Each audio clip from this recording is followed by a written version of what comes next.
Today we'll be studying about structures. What is a structure? A structure is a collection of multiple elements of dissimilar or different data types. कब करते हैं structure का use? For example आप चाहते हो कि आपका नाम और आपका फोन नंबर एक साथ स्टोर हो। अगर इस तरह की रिक्वायरमेंट है तो structure is the best choice. Now somebody can ask कि हम स्ट्रक्चर क्यों लें? We can take two instead we can take two variables. Phone number के लिए एक इंटीजर वेरिएबल ले सकते हैं और नाम के लिए एक स्ट्रिंग ले सकते हैं। ऐसा भी हम लोग कर सकते थे, but the problem with taking a string and N integer variable is कि वेरिएबल्स जो हैं वो मेमोरी में रैंडमली प्लेस होते हैं, यानी आपका नाम मेमोरी में कहीं जाके स्टोर होगा और आपका फ़ोन नंबर मेमोरी में कहीं जाके स्टोर होगा। आपकी रिक्वायरमेंट क्या थी? दोनों को एक साथ स्टोर करने की, राइट? तो जब एक साथ स्टोर करना चाहते हो तो स्ट्रक्चर जो है वो बेस्ट चॉइस बनती है। क्या हम इसकी जगह एरे यूज कर सकते थे? द आंसर इज नो, क्योंकि एरे में जो एलिमेंट्स होते हैं वो सेम डेटा टाइप के होते हैं। यहाँ तो दोनों ही चीज़ों का डेटा टाइप अलग है। नाम स्ट्रिंग टाइप का है, कैरेक्टर एरे है, और फोन नंबर जो है वो इंटीजर है। तो इस काम के लिए एरे भी नहीं ले सकते थे, लेकिन हाँ, समझने के लिए आप ऐसा समझ सकते हो कि स्ट्रक्चर एरे जैसी ही एक चीज़ है। द ओनली डिफरेंस इज कि एरे जो है वो एक कलेक्शन है multiple elements of similar data type का, और ये कलेक्शन है मल्टीपल एलिमेंट्स का ऑफ डिसिमिलर और डिफरेंट डेटा टाइप्स। तो अगर सेम टाइप का डेटा स्टोर करना है तो I will go for an array, और अगर डिफरेंट डेटा टाइप स्टोर करने हैं टुगेदर तो I will go for a structure. Alright, अब देखते हैं कि स्ट्रक्चर का डिक्लेरेशन कैसे करते हैं। द सिंटैक्स सेज कि आप सबसे पहले स्ट्रक्ट कीवर्ड लिखिए, फिर अपने स्ट्रक्चर का नाम लिखिए, उसके बाद कर्ली ब्रेसेस के अंदर मेंबर एलिमेंट्स डिफाइन करिए। ऑल राइट, पहले आप एक एग्जाम्पल देख लो, उसके बाद I will explain what is member element. For example, मैंने स्ट्रक्ट कीवर्ड लगाया, उसके बाद मैंने अपने स्ट्रक्चर का नाम रखा है स्टूडेंट, और कर्ली ब्रेसेस के अंदर मैंने एक स्ट्रिंग डिक्लेयर की है एक्स नाम की, और एक पी नाम का इंटीजर वेरिएबल डिक्लेयर किया है। यानी मैंने जो स्ट्रक्ट स्टूडेंट बनाया है उसके अंदर दो मेंबर एलिमेंट्स हैं। अब ये मेंबर एलिमेंट्स क्या होते हैं? बेसिकली मेंबर एलिमेंट्स ये बताते हैं कि आप एक साथ क्या क्या स्टोर करना चाहते हो। तो यहाँ आप क्या क्या स्टोर करना चाहते थे? नाम और फोन नंबर। इसीलिए देखिए दो मेंबर एलिमेंट्स हैं। अगर मान लो आप नाम, age, roll number, phone number, चार चीजें स्टोर करना चाहते तो चार मेंबर एलिमेंट्स होते, ठीक? अच्छा, ये जो once you do the declaration, जैसे मैंने यहाँ पे डिक्लेरेशन कर दिया, तो बेसिकली एक स्ट्रक्ट स्टूडेंट नाम का डेटा टाइप बन गया। यानी आपने एक अपना डेटा टाइप बना लिया है जिसका नाम है स्ट्रक्ट स्टूडेंट। अब जब भी मैं स्ट्रक्ट स्टूडेंट बोलूंगी, किसी को भी बताने की जरूरत नहीं है, इट इज डिफाइंड कि स्ट्रक्ट स्टूडेंट का मतलब है कि दो जगह बनेगी, एक में स्ट्रिंग स्टोर होगा और एक में फोन नंबर स्टोर होगा, राइट? तो एक नया टाइप का डेटा टाइप बेसिकली स्ट्रक्चर से क्रिएट होता है। अब मान लो मैं दो बच्चों का या दो स्टूडेंट का डेटा स्टोर करना चाहती हूँ, तो मैं दो वेरिएबल्स डिक्लेयर करूंगी। एक का नाम लेट से मैंने S1 रख लिया, और एक का नाम लेट से मैंने S2 रख लिया। अब ये S1 और S2 दो स्टूडेंट्स के लिए मैंने वेरिएबल लिए हैं। ये वेरिएबल मैं स्ट्रक्ट स्टूडेंट टाइप के डिक्लेयर कर रही हूँ। देखो, just look at this line. मैं क्या लिख रही हूँ? Struct student S1 comma S2। अच्छा, अगर मैंने यहाँ लिखा होता इंट S1 कॉमा S2 तो क्या मुझे कुछ समझाने की जरूरत थी? आप अपने आप बोलते कि S1 S2 दो वेरिएबल्स हैं ऑफ इंटीजर टाइप, है ना? वैसे ही इस लाइन को पढ़ो। S1 S2 दो वेरिएबल्स हैं ऑफ स्ट्रक्ट स्टूडेंट टाइप के। अब ये स्ट्रक्ट स्टूडेंट क्या है? देखो, इंटी अगर ये इंट S1 S2 होता तो इंट क्या है? Data type. और इंट मुझे किसी को बताने की जरूरत नहीं है, सब लोग जानते हैं कि इंट जो है इंटीजर क्या डेटा टाइप है। वैसे ही जब मैंने यहाँ स्ट्रक्ट स्टूडेंट S1 S2 लिखा, तो स्ट्रक्ट स्टूडेंट क्या है ये मैं पहले ही बता चुकी हूँ कि ये मेरा बनाया हुआ डेटा टाइप है, जिसके अंदर दो चीजें हैं, नाम एंड फोन नंबर। कहने का मतलब ये है कि कंप्यूटर की मेमोरी में दो वेरिएबल्स बनेंगे, एक S1 और एक S2। S1 के अंदर दो की जगह होगी, नाम की और फोन नंबर की। सिमिलरली S2 के अंदर भी दो जगह होगी, एक नाम की और एक फोन नंबर की। Now just look at how a structure variable is created in computers memory. देखो इस तरीके से स्ट्रक्चर वेरिएबल बनेगा। जो S1 वेरिएबल है वो टोटल 52 बाइट्स ले रहा है और उसके अंदर दो पार्टीशन है। देखो पहला पार्टीशन X है, दूसरा पार्टीशन P है। X और P क्यों है? क्योंकि देखो आपने यहाँ पे बताया था कि एक X होगा और एक P होगा मेंबर एलिमेंट। तो देखो दो मेंबर एलिमेंट्स हैं, एक X और P। X क्योंकि एक स्ट्रिंग है 50 एलिमेंट्स का, इसलिए 50 बाइट्स ले रहा है। एक कैरेक्टर एक बाइट लेता है, तो 50 कैरेक्टर कितने लेंगे? 50 बाइट्स। सिमिलरली पी जो है वो इंटीजर टाइप का, इंटीजर कितनी जगह लेता है? 2 बाइट्स, इसलिए इसने 2 बाइट्स लिया है। तो जैसे S1 मैंने दिखाया है, ऐसे ही एक S2 भी बनेगा, जिसमें दो जगह होगी, एक X के लिए और एक P के लिए। अब जब मैं स्टूडेंट से कहूंगी enter your name and enter your phone number, तो जो स्टूडेंट अपना नाम, पहला स्टूडेंट है, उससे मैंने उसका नाम और फोन नंबर मांगा, तो उस पहले स्टूडेंट का नाम कहाँ जाएगा? S1 के X में, और उसका फोन नंबर कहाँ जाएगा? S1 के P में। सिमिलरली जब मैं दूसरे बच्चे से, दूसरे स्टूडेंट से उसका नाम और फ़ोन नंबर माँगूँगी, तो उसका नाम कहाँ जाएगा? S2 के X में, और फ़ोन नंबर कहाँ जाएगा? S2 के P में। इस चीज़ को कैसे इम्प्लीमेंट करते हैं, कैसे हम एक्सेस करते हैं? देखो ये रहा स्ट्रक्चर वेरिएबल S1, इसके मेंबर एलिमेंट्स क्या हैं? X और P। तो किसी स्ट्रक्चर वेरिएबल के मेंबर एलिमेंट्स को कैसे एक्सेस करते हैं? We access it through a dot operator. We access it through a dot operator. तो देखो S1 के X को हम कैसे लिखेंगे? S1 dot x.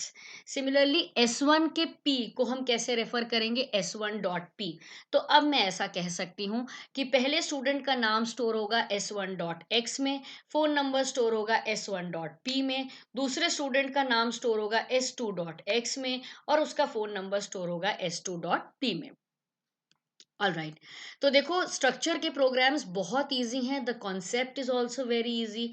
बस इस डॉट ऑपरेटर का थोड़ा ध्यान रखना पड़ता है। आप ऐसे नहीं कह सकते कि एंटर योर नेम और आपने स्टोर करा दिया उसे S1 में, क्योंकि S1 एक अकेली चीज नहीं है, उसके अंदर पार्टीशंस हैं।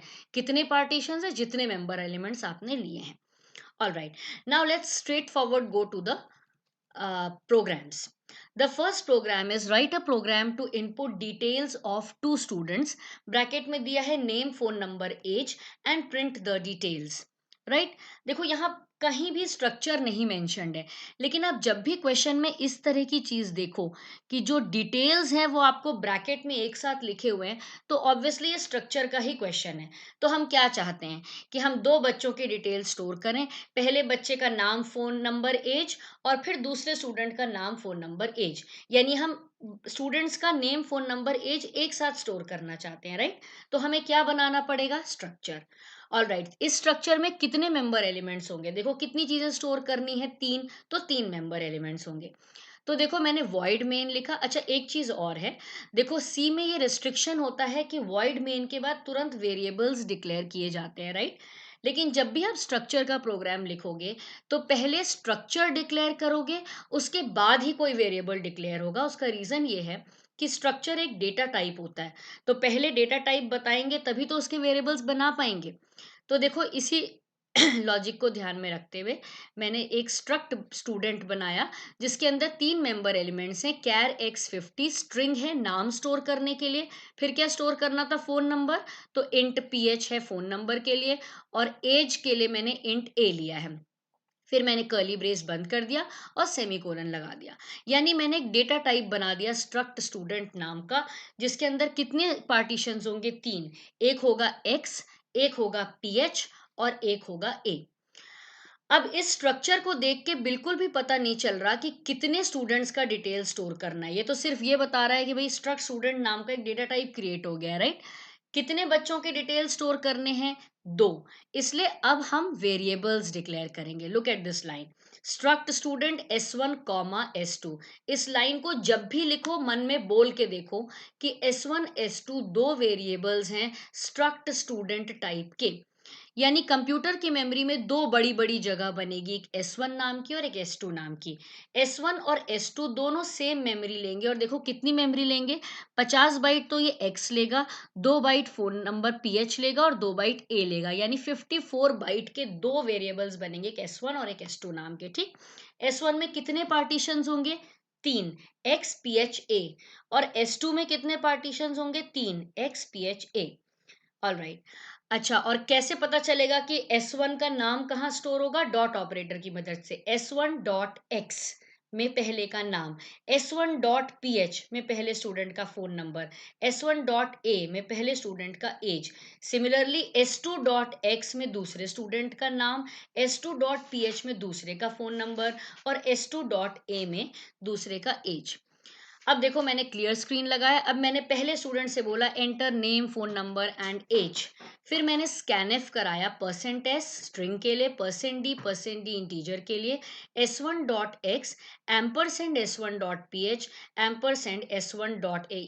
जो जनरली स्ट्रक्चर के प्रोग्राम में गलती होती है वो इस डॉट की होती है, तो please be careful with this. Alright, अच्छा देखो यहाँ मैंने स्कैनएफ %s यूज किया है, इसकी जगह मैं गेट्स भी यूज कर सकती थी। बट अगर मैं गेट्स यूज करती तो मुझे दो स्टेटमेंट लिखने पड़ते, एक तो गेट्स और एक स्कैनएफ। तो just to simplify my work मैंने स्कैनएफ का इस्तेमाल किया है। स्कैनएफ और गेट्स में क्या कंपैरिजन है कि अगर स्टूडेंट का नाम राम कुमार है तो स्कैनएफ सिर्फ राम स्टोर कराएगा, राइट। तो I know this but I am going ahead with this, अपने काम को थोड़ा इजी और कन्वीनियंट बनाने के लिए मैंने गेट्स की जगह स्कैनएफ ले लिया है। फाइन। एक और चीज देखने की है कि स्कैनएफ कभी एम्परसेंड के बिना नहीं लिखा जाता, बट ये जो S1 डॉट एक्स है यहाँ मैंने एम्परसेंड नहीं लिखा है। Please recall strings. स्ट्रिंग में मैंने ये चीज बताई थी कि क्योंकि ये एक पॉइंटर होता है, इसलिए स्ट्रिंग का इनपुट जब लेते हैं तो उसमें एम्परसेंड नहीं लगाते हैं। ऑलराइट, फिर इसी तरह मैं लिखूंगी printf enter name, phone number and age of second student, और मैं scanf %s %d S2 dot X, S2 dot PH और S2 डॉट A कर लूंगी। अब मेरे वेरिएबल्स में डेटा स्टोर हो गया, अब मुझे उसे प्रिंट कराना है, तो मैं कैसे प्रिंट कराऊंगी, printf the details of the students are, और मैंने %s %d लिखा, और S1 dot x, S1 dot PH, S1 dot A print करा, यानी पहले बच्चे के डिटेल्स प्रिंट हो गए। फिर दूसरा printf लगा के दूसरे का प्रिंट कर दिया, गेट ch एंड स्टॉप।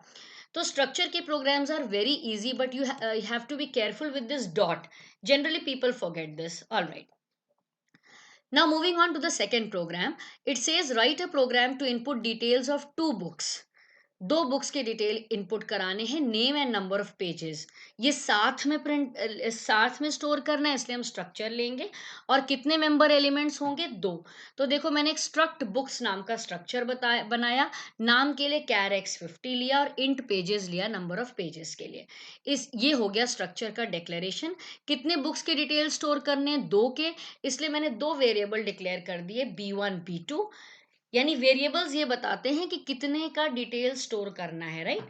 फिर मैंने स्ट्रक्ट बुक्स B1 B2 लिया, और बिल्कुल पिछले प्रोग्राम की तरह मैंने इनपुट और आउटपुट कराया। अब थर्ड प्रोग्राम को देखो, ये प्रोग्राम AKTU के एग्जाम में आ चुका है। Please read the question.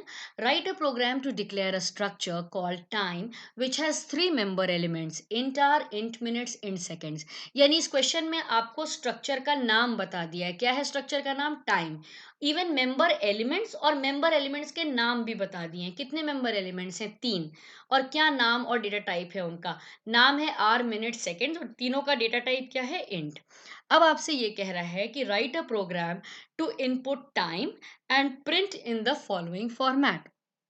आपको एक टाइम इनपुट करना है, तो जब टाइम मांगोगे तो कैसे मांगोगे, आर, मिनट, सेकेंड्स में। और उसको प्रिंट कैसे कराओगे, HH.mm कोलन सॉरी HH:MM:SS के फॉर्मेट में। ऑल राइट, तो देखो मैंने स्ट्रक्ट टाइम नाम का एक स्ट्रक्चर डिक्लेयर किया जिसमें 3 मेंबर एलिमेंट्स हैं, int H, int M, int S। बल्कि ज्यादा अच्छा रहता अगर तुम यहाँ पे ऐसे लिखते इंट आर, क्योंकि क्वेश्चन में दिया हुआ है कि यही इनका नाम होना है, तो ज्यादा अच्छा होता अगर तुम ऐसे लिखते। बट अभी मैं इसको जैसे मैंने लिखा था मैं बिल्कुल वैसे ही लेकर चल रही हूँ, just to make it a little short and little easy. मैंने ऐसे HMS ले लिया है, ठीक। फिर एक ही टाइम इनपुट करना था, इसलिए मैंने देखो एक ही वेरिएबल लिया, स्ट्रक्ट टाइम टी। फिर क्लियर स्क्रीन लगाया। फिर मैंने यूजर से कहा enter the time in hours minutes and seconds, और मैंने उसको t.h t.m t.s में स्टोर करा लिया। अब मैं टाइम को रिक्वायर्ड फॉर्मेट में प्रिंट करा रही हूँ। कैसे? %d colon %d colon %d t.h t.m t.s। All right, अब देखो एक क्वेश्चन बनता है कि what is the difference between an array and a structure. The difference is very simple. An array is a collection of multiple elements of similar data type, whereas structure is a collection of multiple elements of dissimilar or different data type. ठीक है? जब array declare होता है, array कैसे declare होता है? ऐसे int a10। जब एरे डिक्लेयर होता है तो 10 एलिमेंट की जगह कंप्यूटर की मेमोरी में बन जाती है, यानी 20 बाइट एलोकेट हो जाते हैं। यही चीज यहाँ लिखी है कि the declaration of an array reserves memory space, whereas एज जब एक स्ट्रक्चर डिक्लेयर होता है, देखो ये स्ट्रक्चर बना, ये स्ट्रक्चर डिक्लेयर हुआ, इसको कोई मेमोरी नहीं मिलती। क्यों नहीं मिलती मेमोरी? क्योंकि पता ही नहीं है कि कितने वेरिएबल्स बनने हैं। जब आप स्ट्रक्चर का वेरिएबल डिक्लेयर, जब आप ऐसे लिखते हो struct student S1 comma S2, तब पता चलता है कि कितनी मेमोरी देनी है। तो second point is very important and people rarely tell about this, so I want कि आप इस पर स्पेशल ध्यान दें। The declaration of a structure does not reserve any memory space. Memory is allocated only to structure variables, a very very important point. Array array जब बनाते हो तो पता चल जाता है कि कितने एलिमेंट्स हैं, तो स्पेस एलोकेट हो जाती है। बल्कि स्ट्रक्चर जब बनाते हो, जब तक वेरिएबल नहीं बताते तब तक नहीं पता चलता कि कितने लोगों का डेटा स्टोर होना है, इसलिए कोई मेमोरी एलोकेट नहीं होती। और डिक्लेरेशन में तो डिफरेंस है ही, देखो एरे ऐसे डिक्लेयर होता है, वेयर एज स्ट्रक्चर ऐसे डिक्लेयर होता है। All right.